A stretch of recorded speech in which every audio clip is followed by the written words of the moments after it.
Cuando vean que no lo hago, avísenme, porque así ya todo el mundo, aunque falte, si no, de repente no puede conectarse, pues tendrá el video, ¿no?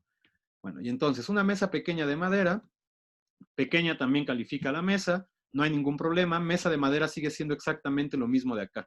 Y entonces con esto tendríamos que decir exactamente lo mismo, que no es una locución, no es una unidad léxica, es un sintagma, ¿no? Tiene construcción interna, tiene una sintaxis ahí. No lo vamos, insisto, todavía no se preocupen por eso.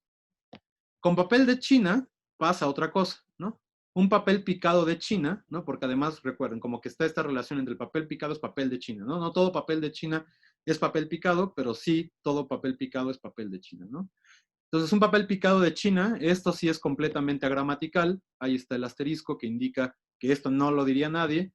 Y tanto así que, a diferencia del pan relleno de muerto, que todavía permite estas cosas, aunque cambie el referente, parece que aquí están todavía más consolidados, de tal manera que picado, ahí sí no permite ni siquiera pensar en otro referente.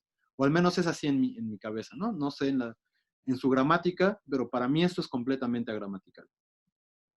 Lo que sí podemos hacer es poner picado pasando papel de China. Un papel de China picado o un papel picado, no, sí tenía que ir ahí. Un papel de China picado, creo que esto sí lo podríamos decir. No sé si sea redundante, pero para mi sintaxis, por lo menos para mi gramática del español, esto se permite.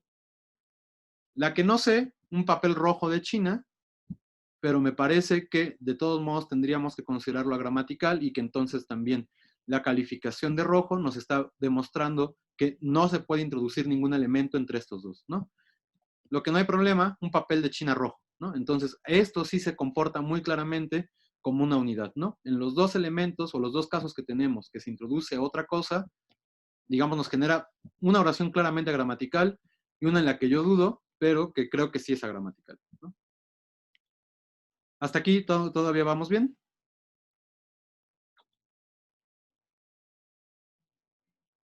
Bueno, dicen que papel rojo de China puede ser un papel que viene de China y es rojo. Bueno, y en dado caso ahí sí cambió el referente, ¿no? Entonces, claramente es una unidad. Luego, oso de agua. Como que de repente algunas personas tuvieron una lectura rara de oso de agua, les presento al oso de agua, ¿no? Se llaman tardígrados, una cosa así, no sé exactamente qué sea, ¿no? Pero es una cosa microscópica, un elemento vivo microscópico, y bueno, tienen ahí fama de, justo, de ser indestructibles, viven en el espacio, etcétera, etcétera, ¿no? A lo mejor el problema es que a alguien le pudo haber faltado el referente y entonces ya ahí, digamos, estábamos hablando completamente de otra cosa, ¿no? Pero fíjense, un oso grande de agua, digo, además de que es microscópico y que parece raro, pensando en términos microscópicos algo que sea grande, de todos modos un oso grande de agua parece que estamos hablando de un oso grizzly que está nadando o algo así, ¿no? Entonces ya no es exactamente esto que está acá. Un oso de agua grande, eso sí podemos tenerlo. Entonces, digamos, incluso asumiendo que se puede calificar por el tamaño, esto solo se puede calificar por el tamaño cuando sigue manteniéndose junto, ¿no? Vean como un oso grande de agua y un oso de agua grande no es exactamente lo mismo, pero ni de cerca, ¿no?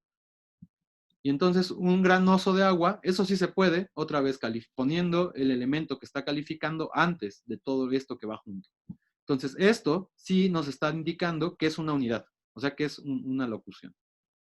Vi un oso de agua en el microscopio, eso sin ningún problema es gramatical. Vi un oso en el microscopio de agua, aquí el que es agua es el microscopio, ¿no? Entonces, claramente, aquí sí estamos hablando de una unidad léxica. Y estas eran más o menos las pruebas que había que aplicar. ¿Todo el mundo tiene claro esto?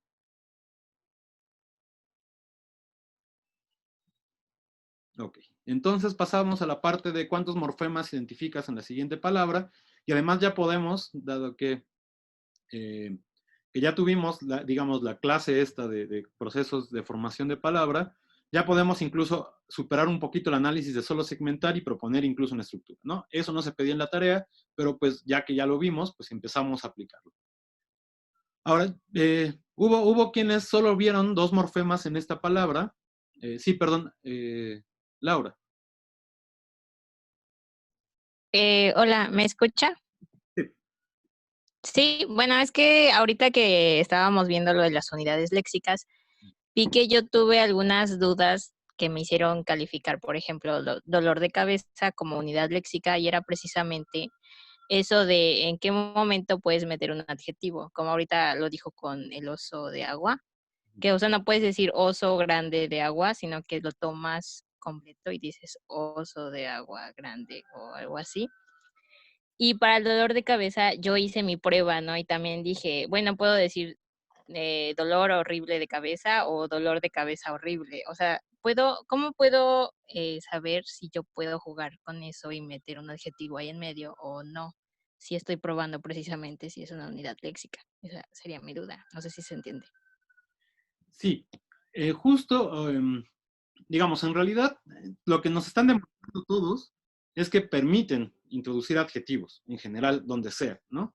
Bueno, con papel de China quizás no tanto, pero por lo menos con muchos de estos sí podemos meter adjetivos y fíjense, o sea, estamos asumiendo, y aquí vamos a empezar con nuestro encorchetado, que esto debería ser una sola cosa, ¿no? Y entonces, incluso para representarlo, conviene tenerlo con un corchetito, ¿no? Y entonces, si esto efectivamente es una unidad, los adjetivos tendrían que aparecer en dos lugares específicamente, porque los adjetivos solo tienen dos posiciones en el español.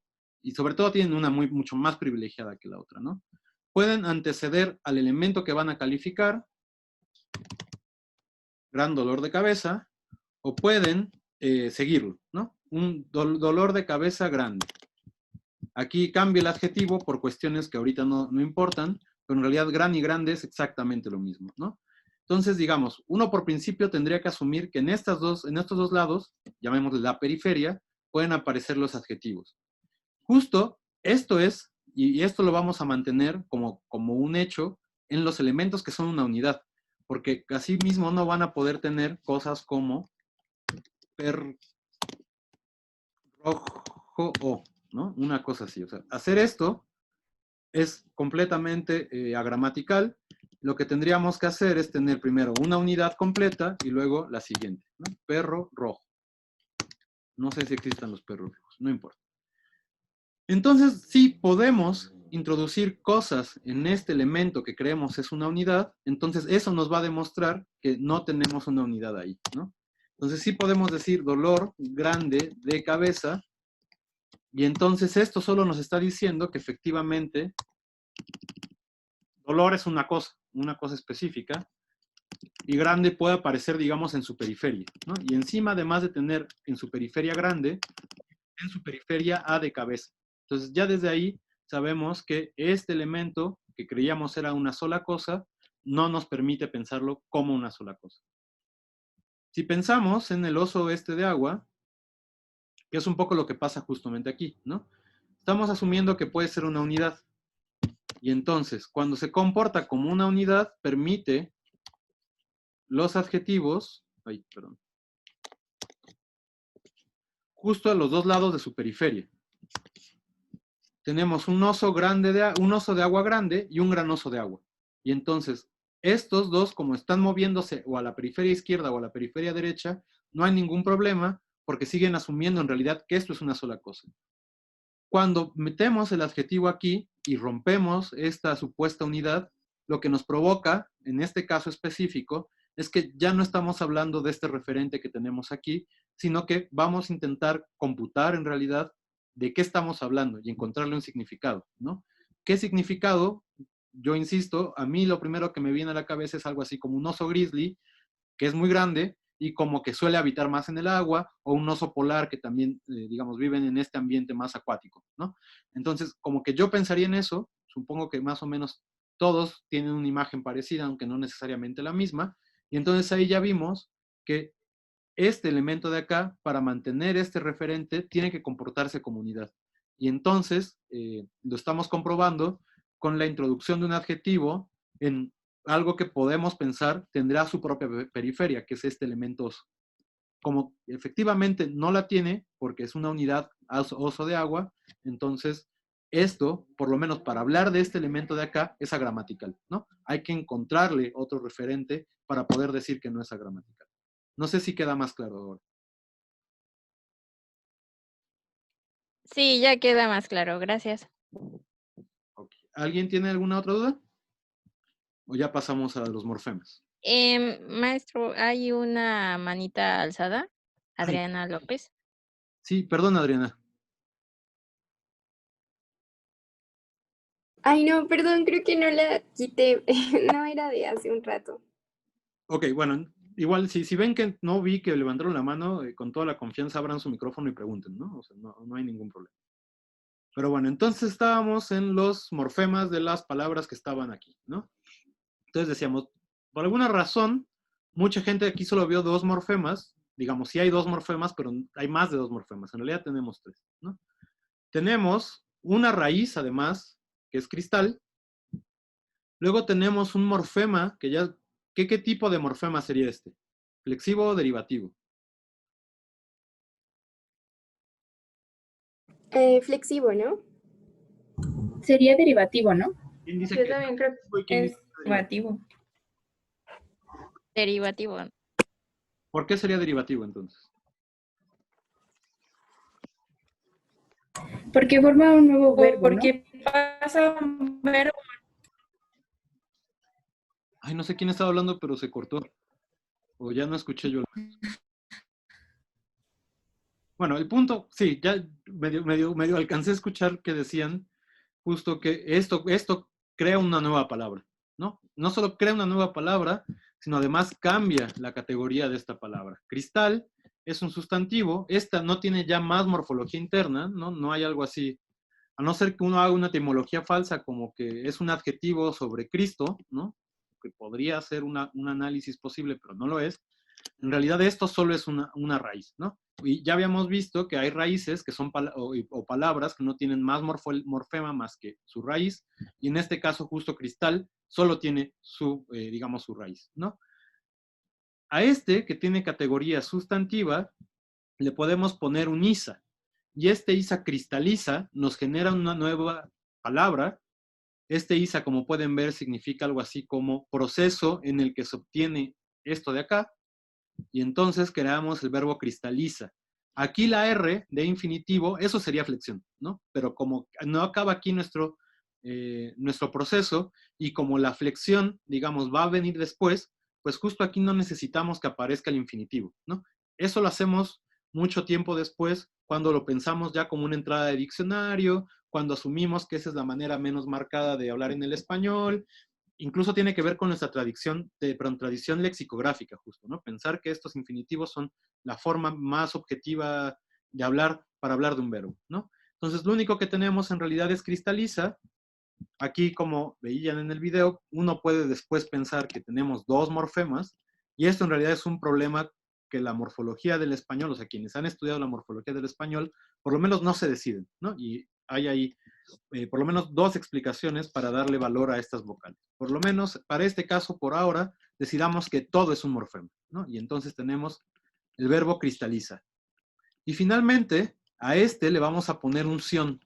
Este también es un morfema derivativo que va a generar un sustantivo sobre un verbo. Y entonces este sustantivo que va sobre un verbo, que significa algo así como acción del verbo, nombre de la acción del verbo, una cosa así, digamos, todavía podríamos ponerle flexión, ¿no? Y hablar de cristalizaciones.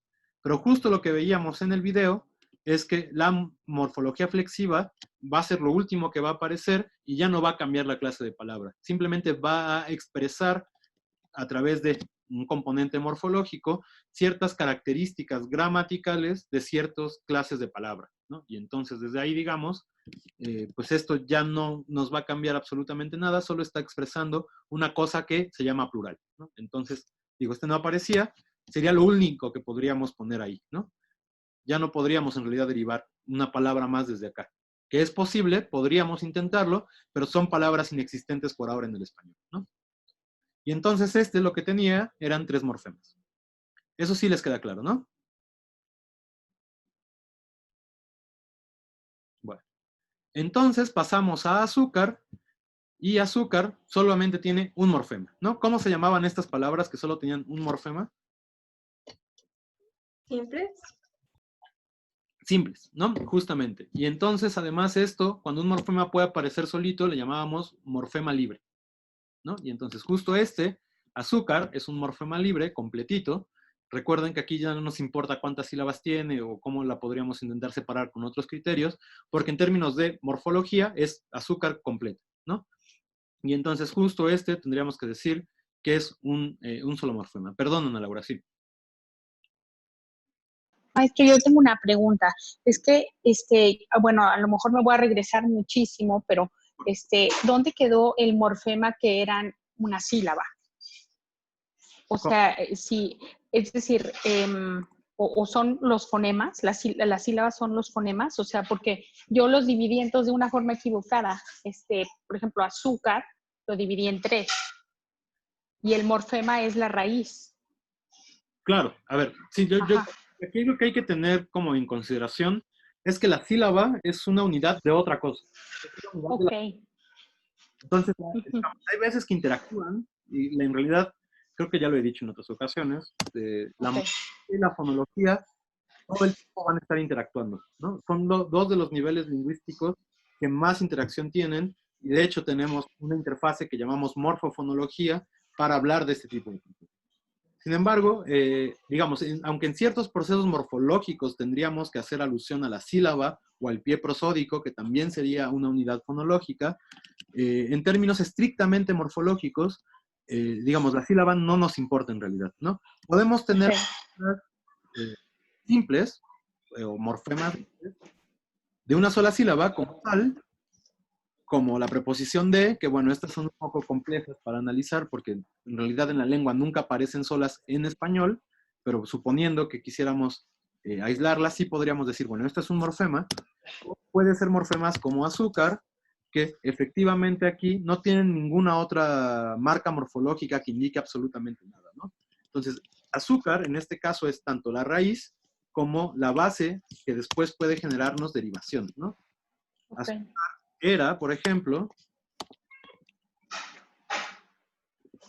esto sí lo podríamos tener. Y entonces justo, de todos modos, lo que estamos viendo es que azúcar nada más contiene como...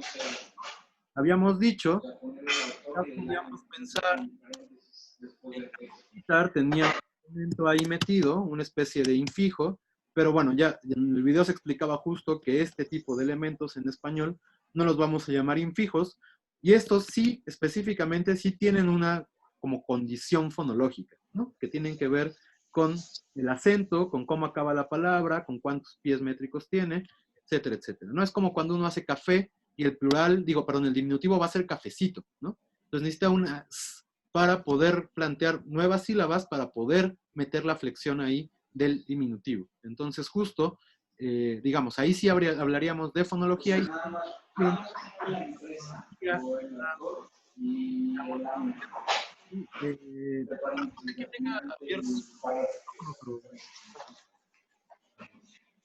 y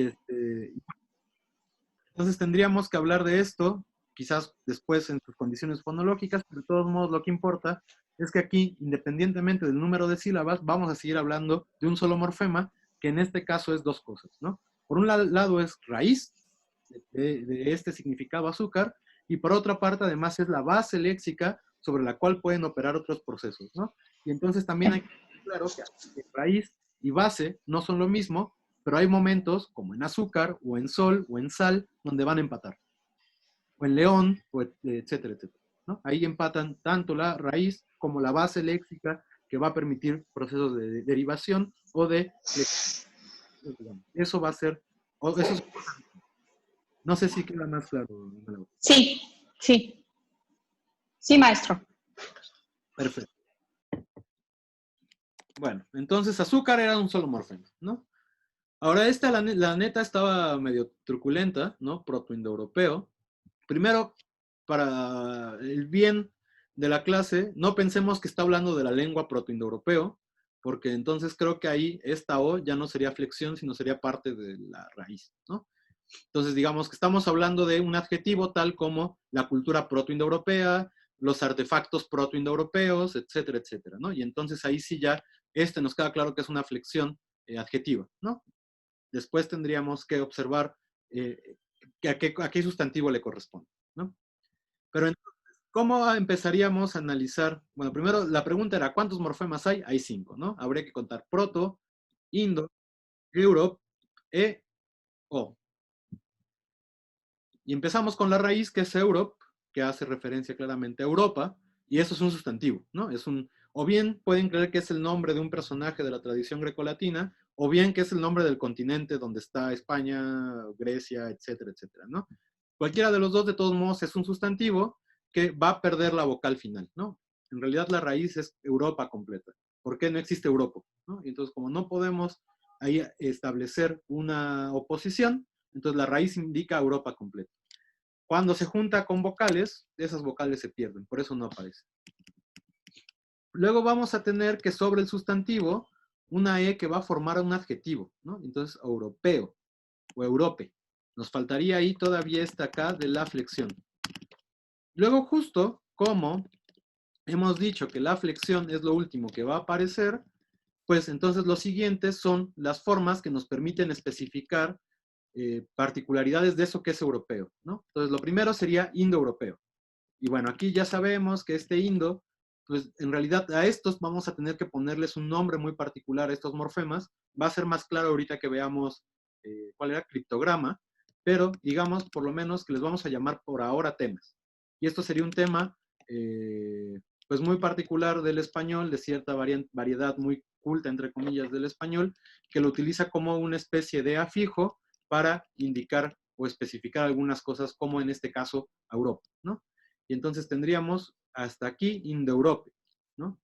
Pero todavía tenemos otro tema, que es proto, que este además existe todavía menos común en la lengua, ¿no? Este es de origen además helénico, y entonces este solo aparece en momentos bien específicos, en palabras y digamos donde podemos decir que es una forma que todavía no alcanza lo que nosotros queremos que alcance, ¿no? Y en lingüística es uno de nuestros favoritos temas, o nuestros temas favoritos para hablar de lenguas que no conocemos, ¿no? Entonces, proto-indoeuropeo, proto-yutonagua, todas esas son lenguas que nos hemos inventado, ¿no? Y al final entonces tendríamos la forma proto-indoeuropeo, y entonces a ese sí ya le podemos agregar la flexión, ¿no? Y entonces aquí aparece la O, pensando que hemos de estar hablando de algún referente que sea, que vaya con O, también en español. Por ejemplo, un perro, ¿no? Entonces podría ser el perro proto-indoeuropeo, a lo mejor eso existió, no lo sé, ¿no? Pero pensando que existió, esto estaría calificando a eso, y entonces al final aquí tendríamos esta flexión, que aquí sí es género, ¿no? ¿Por qué? Porque podríamos oponer proto-indoeuropeo a proto-indoeuropea. Hasta aquí, ¿vamos todos bien? Ok, bueno, y ya, aquí ya pueden ver cómo los encorchetados, pues sí nos van a empezar a ser útiles, y además, pues pronto van a tener que empezar a ser encorchetados, ¿no? Ahorita en un ratito vamos a explicar cómo se hacen los encorchetados y los árboles. Entonces, justo también por eso no quisiera tardarme más en la tarea. Bueno, cubrebocas.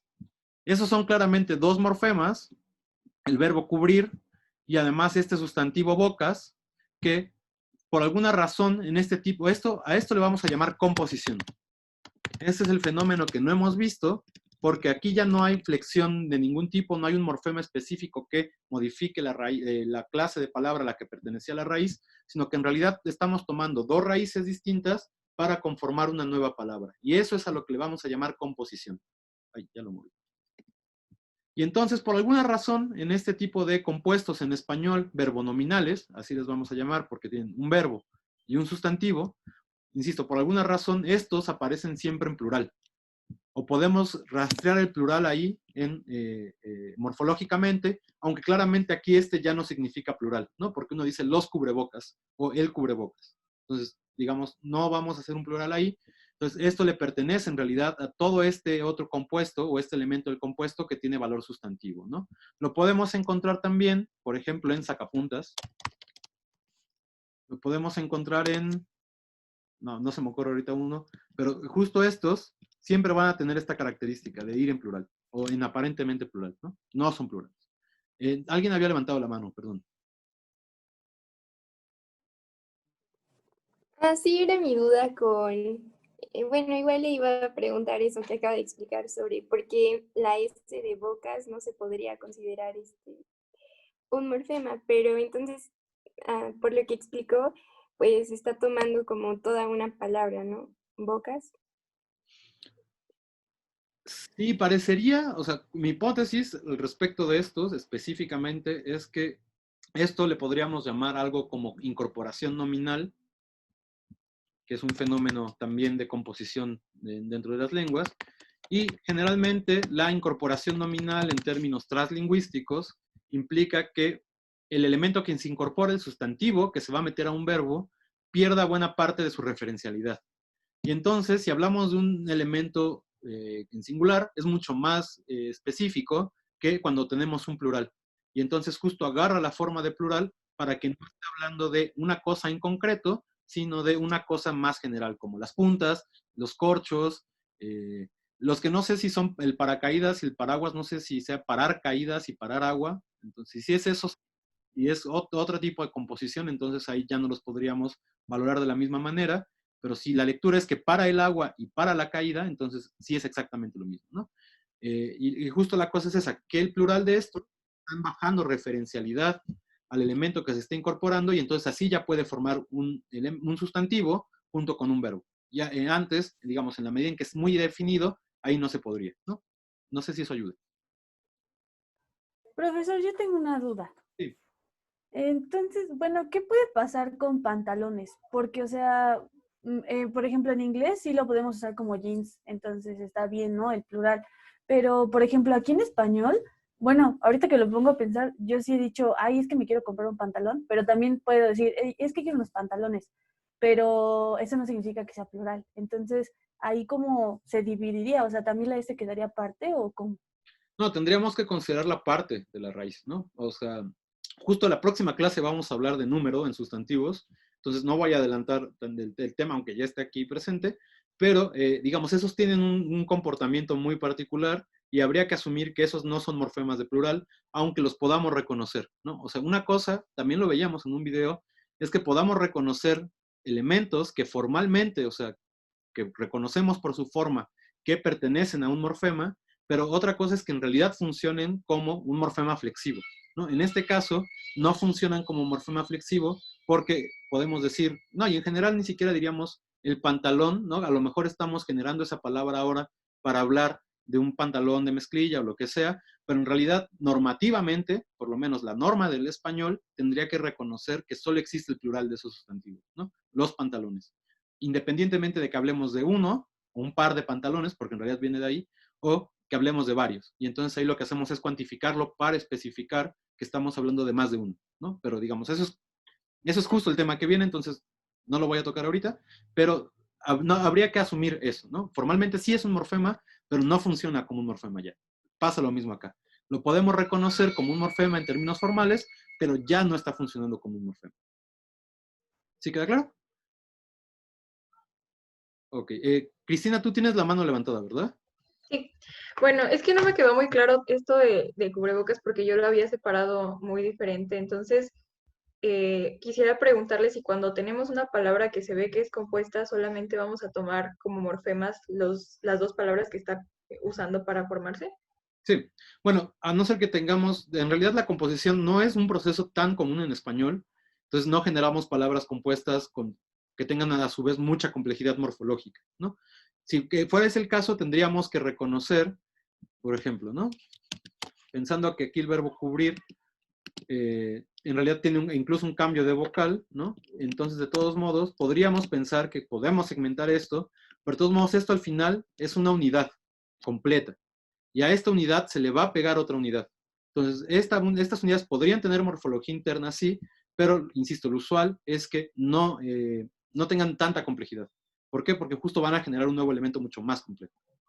Ok, gracias. ¿Más dudas con esto?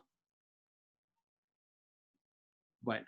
Entonces, Tronchatoro, pues también era una especie de trampa, ¿no? Si no han visto Matilda, pues bueno, este es Tronchatoro, este es un nombre común, pero es un nombre propio, y entonces los nombres propios, o sea, aunque también podamos reconocer morfología al interior, tenemos que considerarlos como una unidad, ¿no? Porque están especificando además a un elemento, a un individuo dentro del mundo, y entonces, digamos que separarlos y querer ver la morfología que tienen al interior, pues sería querer pensar que podemos encontrar diferentes elementos que podrían calificar como tronchatoro, ¿no?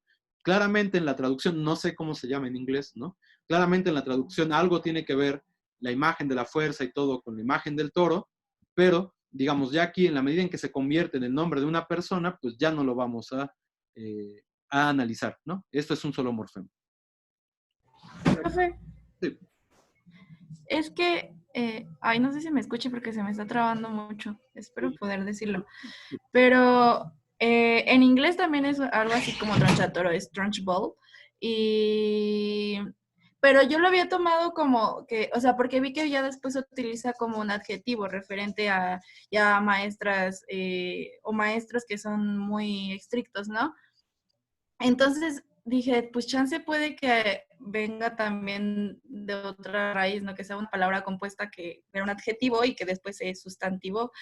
Y busqué a lo mejor, pues tronchar si es un verbo, y tronchar me pareció que sí, ¿no? Que era romper duro algún tallo.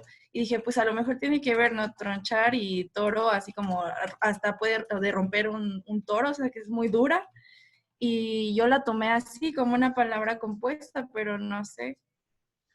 O sea, claramente, no, y ahí es donde o sea, digamos, donde el juego literario además como que enriquece a ratos, ¿no?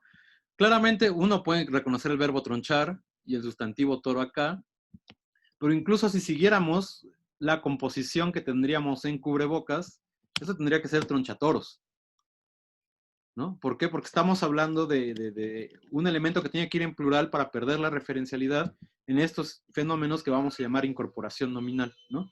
Entonces ya digamos, desde ahí, que no aparezca en plural este elemento a la derecha, nos debería hacer pensar algo como que esto no está siguiendo las pautas comunes para este tipo de formas, ¿no? Como cubrebocas, sacapuntas, sacacorchos, y todos los que escribieron en el chat.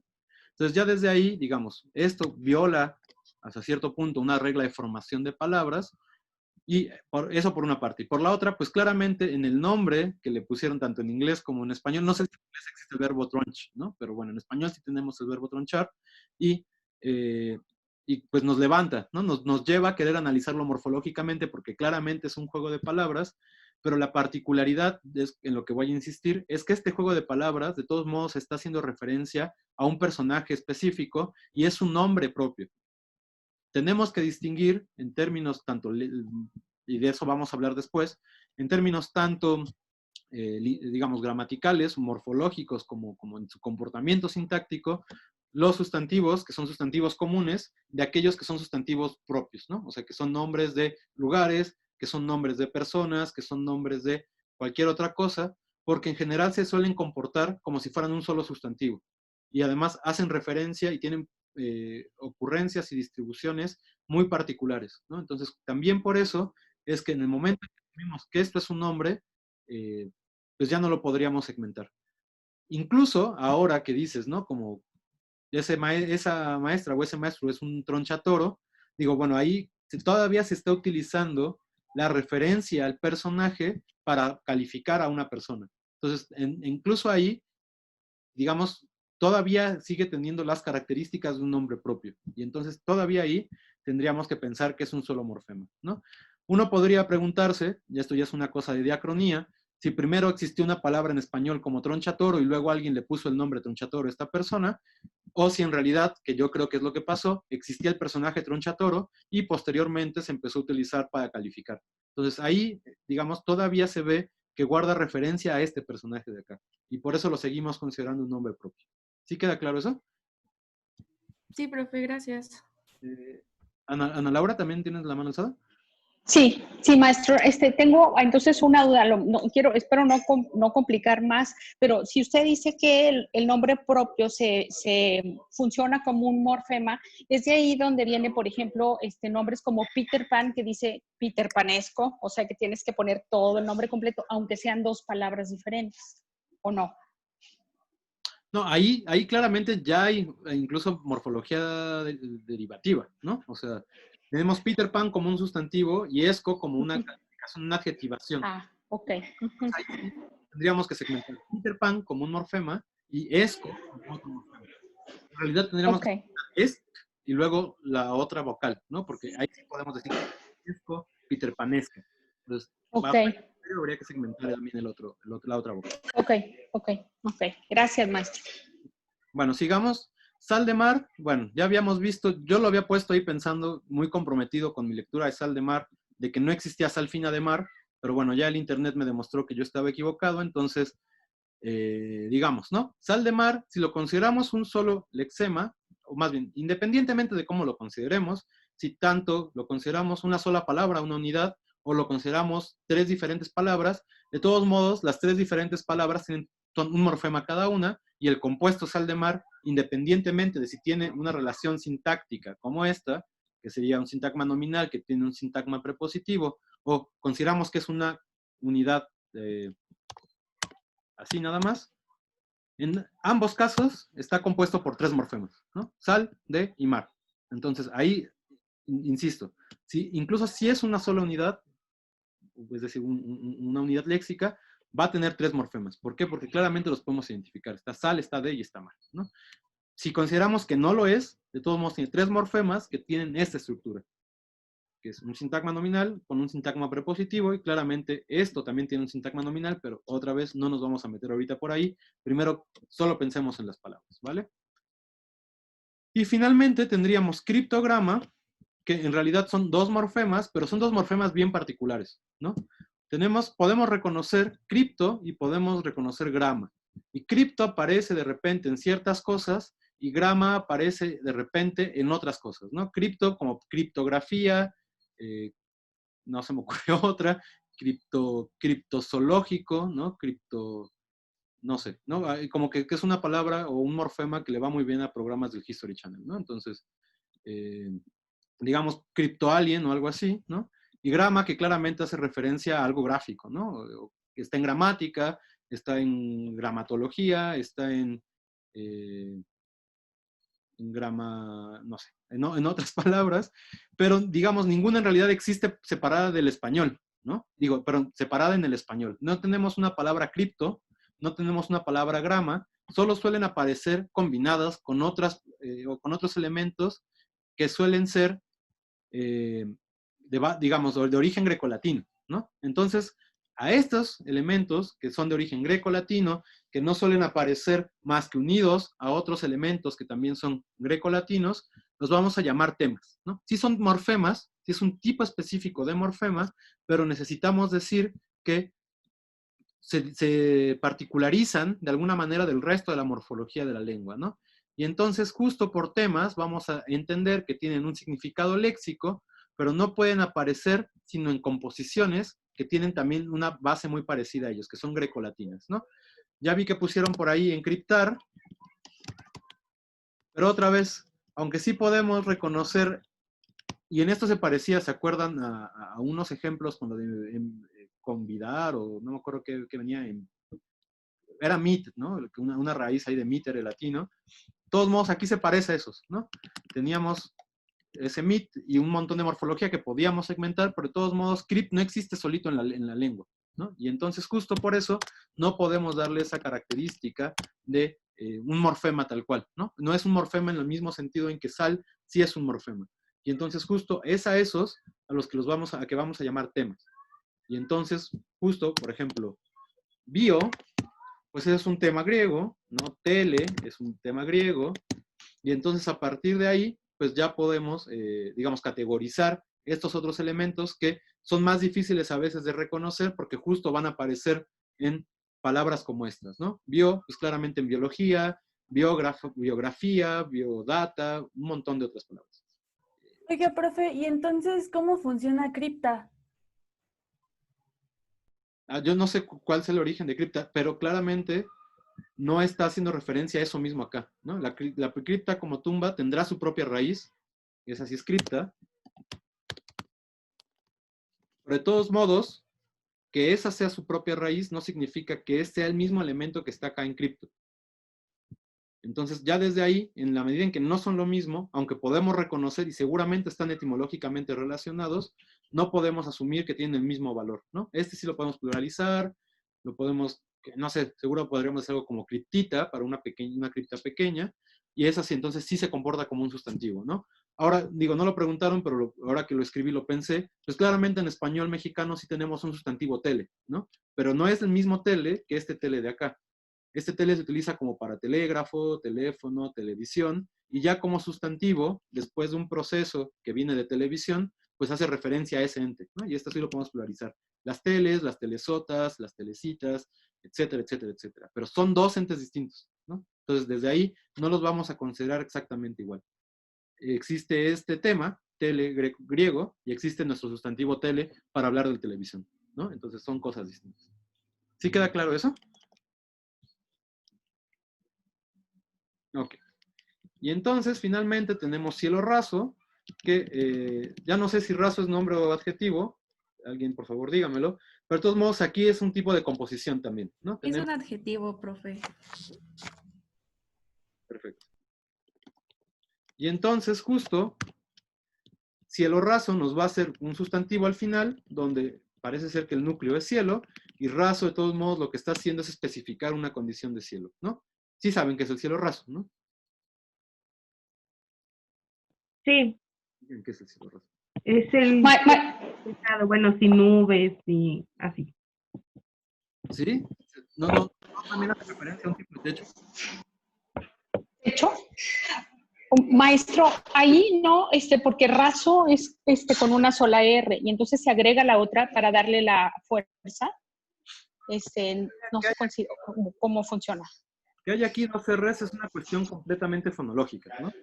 Tenemos estas dos que Okay. se utilizan para hablar o graficar lo que llamamos vibrante múltiple, y entonces, digamos, cuando raso aparece solito, pues nada más necesita una R porque la ortografía del español dice que cuando... Profe, Perdón, permítame, empieza con una R, digo que empieza con R la palabra, nada más lleva una, ¿no? Pero eso es otra cosa, no lo vamos a segmentar. Sí, es que en ese sentido yo decía, o sea, yo separé la R de raso porque también lo llegué a pensar como un interfijo que venía como de esto, igual, o sea, lo pensé como que era fonológico por cómo se tenía que decir, pero ya después viendo el video me cerró la idea con el interfijo, pero no sé.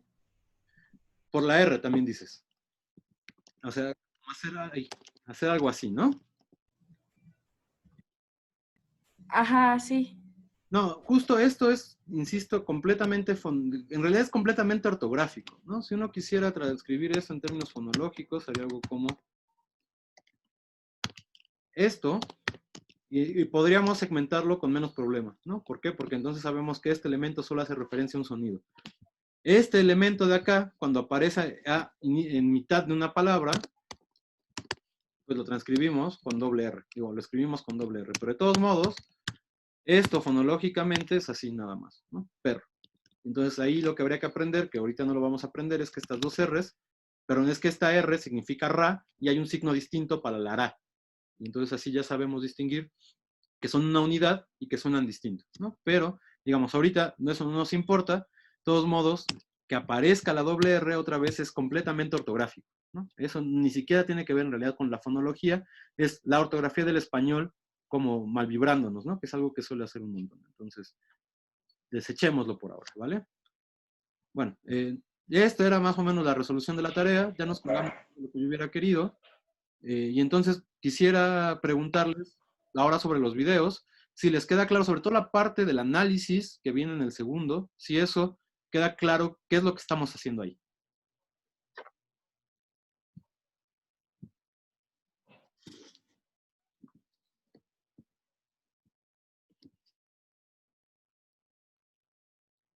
No sé si el silencio sea un sí o un no. Sí, la verdad es que la última parte del segundo video fue creo que la más confusa, pero al final concluí que era como que depende, o sea, cuando vayamos a hacer la división de los morfemas, tendremos que tomar cuidado o mucha atención en cómo fue que se agregaron los afijos, ¿no? Sufijos, interfijos, prefijos. Y entonces vamos a saber más o menos dónde hacer la división, porque va a haber afijos que funcionen más con una clase de palabras que con otra, ¿no? algo así. Sí, a ver, en realidad, digamos, son varios puntos dentro del método para segmentar y saber cuál es la estructura de esa palabra, ¿no? O sea, por principio, lo primero que tenemos que asumir es que las palabras tienen estructura interna y que parte de lo que tenemos que hacer es dar cuenta de esa estructura, ¿no? Entonces, para eso, una de las primeras cosas que tenemos que hacer es segmentar, para identificar adecuadamente los morfemas que están, por los que está compuesta una palabra, ¿no? Y entonces, justo, una vez segmentado, podemos pasar a esta segunda parte que era la que decías. Tenemos que identificar cómo se van juntando y para eso lo que vamos a intentar hacer es, por una parte, que cuando las vayamos juntando como en la cabeza, nos vayan dando palabras que existen en el español, y por la otra, que es un proceso, digamos, un paso más allá, mucho más sistematizado, es entender que hay morfemas que solo van con cierto tipo de palabra, y que entonces también cuando tenemos esas características, sabemos que no se le pudo haber pegado a la raíz si esa raíz no tenía la categoría a la que este morfema se le suele pegar.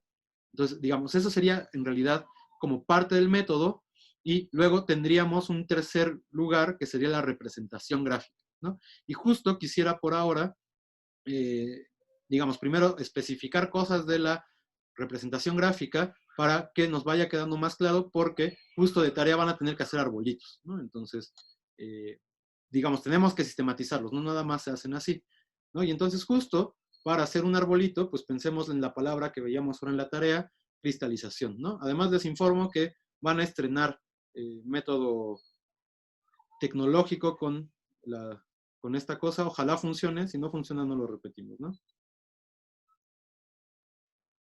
Con mi letra horrible aquí se ve que ahí dice cristalización, ¿verdad? Sí. Ok. Entonces, primero tendríamos, eso ya lo vimos ahorita, que segmentarlo morfológicamente, ¿no? Y entonces ya vimos que era cristal, isa, ción. Y entonces, además, esto ya habíamos visto que funcionaba así, que digamos, no es mucho más complejo que lo que hemos segmentado. En realidad, digamos, aquí es bastante icónico, ¿no? Se juntó tal cual aparecen de izquierda a derecha los morfemas. Ahora querríamos analizar, bueno, aquí me faltó, perdón. Querríamos analizar esto en un árbol. Entonces, ¿cómo le vamos a hacer? Voy a borrar esto. Vamos a usar un método que se llama X barra. Y el método X barra lo vamos a usar para absolutamente todo, ¿no? Lo vamos a usar tanto para la descripción morfológica como para la descripción sintáctica. Y este método en general asume, digamos que el de morfología es un poco más sencillo que el de sintaxis porque es un poco más libre en realidad, ¿no? Pero por principio el método lo que asume es que vamos a tener una cosa que vamos a llamar X doble barra, y esta X doble barra va a tener dos proyecciones posibles hasta un elemento que va a ser su núcleo. Entonces, perdón, el primero va a ser X barra, y el último va a ser un X que le vamos a llamar 0, y esto significa el que tiene el 0, que es el núcleo. En cada uno de estos elementos, este puede juntarse con otro. Y entonces, pongámosla Z. Y entonces este sería una Z doble barra que tendría la misma estructura que el X. Y aquí podría juntarse con Y, y entonces a este Y también le tendríamos que asumir esta idea de que tiene la misma estructura que X tenía. Y entonces justo este modelo, que es bastante sencillito, en realidad nos permite explicar todas las estructuras de la lengua, ¿no? Dicen que no entendieron, no se preocupen. Digamos, en realidad esta forma así ya compleja, que es la que se utiliza en sintaxis, la vamos a empezar a utilizar cuando empecemos a hacer sintagmas y armar sintagmas independientemente de cuáles sean nominales, preposicionales, etcétera, etcétera. Pero, digamos, lo que quisiera que quedara claro en este momento es que vean que las cosas, ay, le borré, se van a juntar siempre de a dos. Entonces, algo que tenemos que asumir tanto en la representación en corchetes como en la representación de árbol es que la lengua funciona juntando dos elementos que forman uno nuevo, y entonces después van a poder juntar este elemento con uno segundo. Y entonces así es como la lengua va creando la complejidad de sus estructuras en realidad, ¿no? Entonces, el principio, este método, que es solo un método de representación gráfica de la estructura sintáctica de un elemento, lo que nos está diciendo es, primero, junta un núcleo, que sería este X0, con otro elemento, y luego este nuevo, digamos, elemento complejo, puedes juntarlo con un tercero. Y entonces, así vas a ir creando todas las estructuras de la lengua. Y entonces, lo que estamos diciendo es que la lengua tiene un principio de estructura binario, ¿no? Esto binario significa justo que va juntando dos cosas en dos cosas. Intentemos explicar con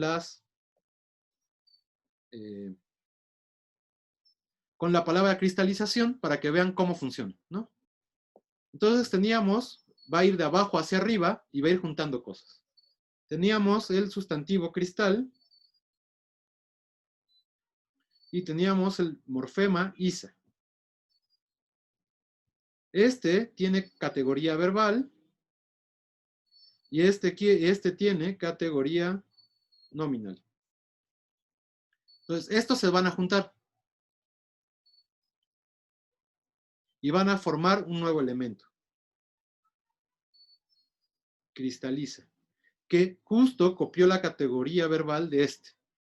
Entonces podemos decir que incluso esta flechita nos está indicando que este verbo es el que le está dando sentido a todo el conjunto cristaliza, ¿no? Y entonces aquí le tendríamos que poner verbo. Y ya no me cupo en la tablet, entonces voy a borrar esto, pero recuerden que esto va abajo, ¿no?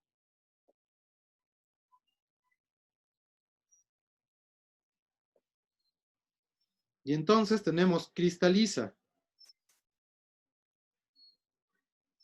verbo, y luego tenemos el morfemación.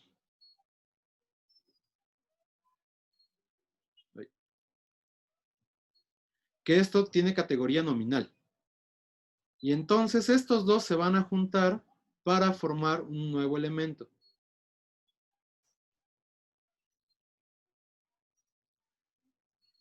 Y entonces así juntamos de dos en dos hasta llegar a el sustantivo cristalización, que se ve copió la categoría del morfema de acá. Y entonces es así como vamos a representar los procesos de formación de palabra. ¿Por qué? Porque esto nos está demostrando, nos está permitiendo representar gráficamente un proceso que nosotros ya tendríamos que haber elaborado antes.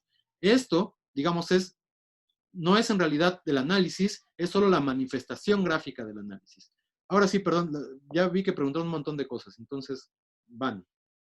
Tenemos 10 minutos.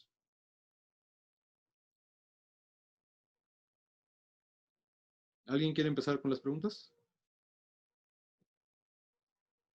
Entonces, es cristal primero como la clase de palabra nominal, es un sustantivo, y luego se le une isa, que indica verbo, ¿no? Toma lo del verbo y se vuelve cristaliza. Después cristaliza, añade ción para volver a ser un sustantivo. ¿O qué era? ¿Qué era cristalización? Exactamente un sustantivo, ¿no? Y entonces, digamos, lo que está ahora con más calmita, y como lo explicaron ahorita, es lo que ahora estoy intentando escribir ya completo en la tablet, ¿no? Y entonces tendríamos este proceso. Y entonces ahí nos damos cuenta con esas como Vs invertidas, que va de dos en dos. Exacto. Como que es una escalerita. Ah, ok. Estos elementos que van así son los que siempre en lingüística nos van a decir que se están juntando las cosas. Y a este tipo de representación, además, a todo, le tiene, además de este nombre teórico X barra, digamos, asumir que son binarios, eso es una condición teórica, ¿no? Eso no está en el modelo. El modelo lo podríamos hacer como quisiéramos, de más de dos, no importa. Independientemente de eso, lo que tiene un nombre es esta representación gráfica que le llamamos análisis arbóreo, ¿no? Y entonces justo es arbóreo porque pues estas son como ramas. Y entonces es la rama de un árbol, ¿no? Y esto, insisto, esta lógica nos va a ayudar en realidad a representar absolutamente todas las estructuras de la lengua. Por eso es tan importante Y por eso es tan poderoso en términos descriptivos, ¿no? Porque una cosa tan sencilla, que igual ahorita teóricamente no quedó tan claro, pero que tendrá que ir quedando claro conforme lo vayamos utilizando, nos permite hablar de todo y cualquier complejidad que podamos observar en los sistemas lingüísticos, ¿no? Entonces, desde ahí es que justo, digamos, al menos a mí me parece importante que aprendamos a hacer estos arbolitos, ¿no? No pasa en todas las materias, en todas las clases de español, pero, digamos, en todo lo que hay que hacer es análisis. Ah, miren, sí se puede poner así. Entonces se descompone la palabra, ¿no, profe? ¿Cómo se descompone? Sí, por ejemplo, me acuerdo que, que en el video estaba, creo que centralización. Entonces, centralización se ponía hasta arriba, como si fuera, pues, la raíz, ¿no? Bueno, no la raíz, pero, o sea, como el núcleo, como la más importante. Y ya de ahí, entonces, ya era cuando se quitaba el plural de centralizaciones y quedaba en centralización. Y luego se le quitaba el sion, y luego el isa, y luego el al. Ah, no, y luego se separaba el center con al, ¿no? O sea, se descompone, no se... Es que muchos tienen esa duda, lo están poniendo en el chat y dicen, entonces se descompone o se va juntando. A ver, justo. Efectivamente, el método implica que primero la descompongamos, ¿no? Y al descomponerla, lo que estamos haciendo es identificar los morfemas específicos que forman parte de esa palabra. Entonces, eso lo vamos a hacer, digo, podemos anotarlo, podemos hacer un montón de ejercicios para ver que estamos segmentando morfológicamente bien, pero eso solo es una primera parte del método. Ay, ya me lo borré. Entonces, lo primero que vamos a hacer es identificar morfemas.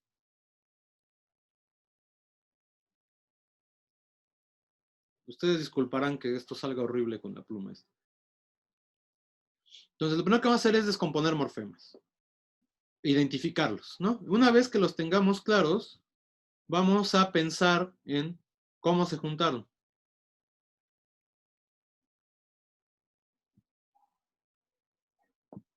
Y entonces ya cuando digamos cómo se juntaron, ya tenemos por lo menos un principio, ¿no? Cualquier manera que queramos representar, sabemos que fue de 2 en 2, o sea, más bien, o sea, fue todo binario, y que por otra parte, como se juntaron, siempre tendría que darnos una palabra posible en el español, una palabra existente, pues, ¿no?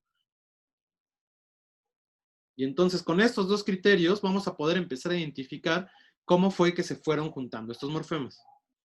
Palabra existente. Y una vez que lleguemos a este punto, en el tercero, es que vamos a poder graficarlo. Y entonces, para graficar, tenemos de a dos. Tenemos este modelo arbóreo o tenemos el encorchetado. En realidad, ambos modelos tendrían que decirnos exactamente lo mismo, porque nuestro análisis no depende de esos modelos de representación, depende del análisis que ya establecimos, ¿no? Entonces, digamos, ya que tenemos todo eso y que en nuestra cabeza o en donde lo fuimos apuntando ya nos quedó claro cuál es el procedimiento en que se juntaron, podemos pasar a graficar. Y entonces ya a la hora de graficar, como vi que preguntaban ahí, da lo mismo si uno empieza de arriba hacia abajo o de abajo hacia arriba. La tradición, digamos, es de abajo hacia arriba, ¿no? Pero si a ustedes les acomoda más por ahora para las palabras empezar de arriba hacia abajo, está bien. Lo que importa, digamos, lo podemos hacer así. ¿Qué decía el 3? Decía graficación, o sea, pasar esto a gráfico, ¿no? Mientras voy escribiendo, Ana Laura, tienes una pregunta, ¿verdad? ¿Ya no? Ok. Entonces, justo, podríamos hacerlo a la inversa, ¿no? Podríamos poner aquí cristalización.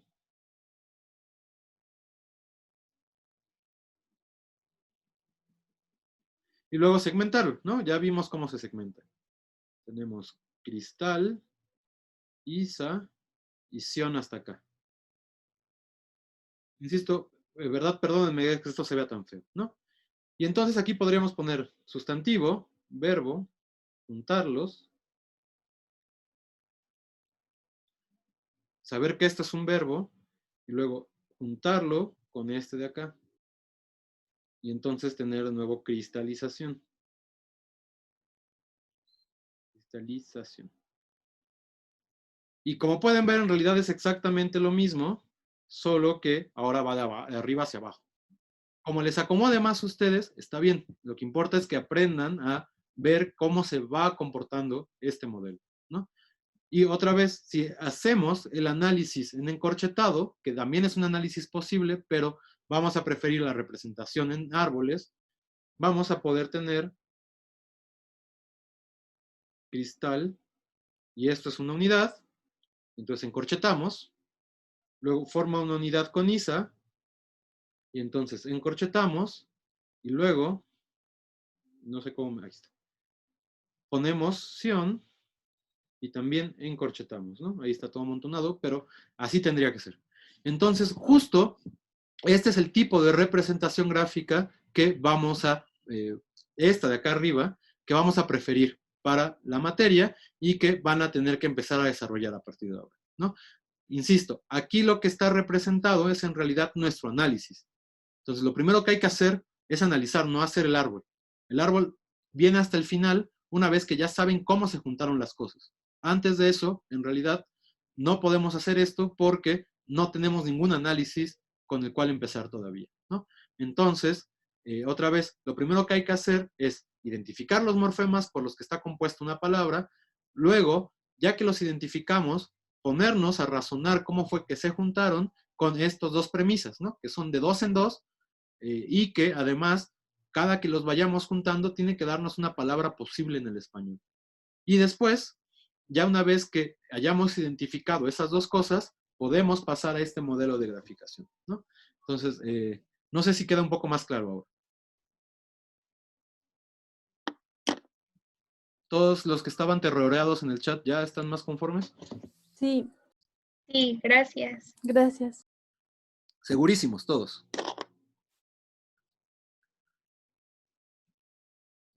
Pues se parece bastante a lo de estructura de constituyentes. Exacto, en realidad para eso después nos va a servir, ¿no? Si ya lo vieron eso en Introducción a la Lingüística, digamos, ya van de gane, ¿no? No sé si lo habrán hecho con arbolitos o con encorchetado, pero estamos identificando en este caso constituyentes de la palabra, ¿no? Digamos, exactamente es de la misma categoría. Entonces, bueno, si ya no hay más dudas, pues dejemos por aquí la clase, ¿no? Todavía no me he dado tiempo de programar, digamos, la tarea. Entonces, en algún momento en la noche, cuando haya acabado todo el trabajo que tengo, les voy a poner la tarea, pero no pasa de hoy, ¿no? Y entonces justo lo que van a hacer es, con 10 palabras, empezar a analizarlas y proponer su estructura arbórea, ¿no? No le tengan miedo todavía. Si de repente no saben, pues asuman que, digamos, que todavía hay cosas que aprender y entonces no se pasmen con la tarea, ¿no? Si pueden resolver toda ya desde ahorita, pues digamos que ya van de gane para todo el semestre, ¿no? Pero bueno, entonces, si ya no hay más que decir, pues lo dejamos acá y nos vemos Maestro, sí. en fotografía, ¿verdad? Lo podemos hacer a mano. Idealmente hagan estos a mano, ¿no? Hay un programa, hay de hecho varios programas en internet para hacer estructuras de estas, pero para palabras no funcionan muy bien, no funcionan mejor para oraciones, entonces hagámoslas en ese momento, cuando veamos oraciones. Mientras tanto, todo a mano. ¿Vale? Bueno, pues entonces nos vemos el próximo jueves y pues si tienen ganas ahí de escuchar la plática, pues nos vemos en un ratito. Chao. Gracias, maestro. Gracias, profe. Gracias, profe. Adiós. Buena semana.